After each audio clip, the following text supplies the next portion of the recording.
ఎడారిలో సెలయేర్లు. అక్టోబర్ 10.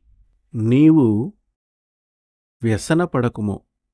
కీర్తనలు 37:1.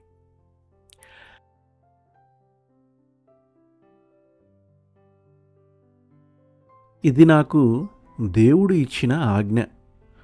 దొంగిలించకూడదు అనేది ఎలాంటిదో ఇది అలాంటిదే.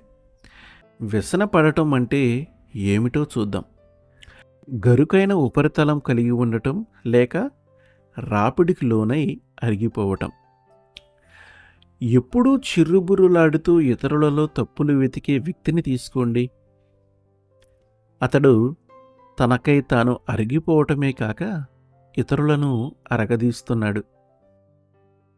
వ్యసనపడటం అంటే చిరాకు, విసుగుదల వ్యక్తం చేయటం. ఈ కీర్తనలో చెడ్డవారిని గురించి మాత్రమే కాదు, దేవుని విషయం వ్యసనపడవద్దు అని ఉంది. ఇది మనకే హానికరమైనది. ఇది దేవునికి ఇష్టం లేదు. మనకు వచ్చే జ్వరం కంటే ఒక్కొక్కసారి కోపంతో ఉడికిపోవటం మన శరీరానికి ఎక్కువ హానికరమని డాక్టర్లు చెబుతుంటారు. చిరాకుగా ఉండే ప్రవృత్తి దేహ ఆరోగ్యానికి మంచిది కాదు.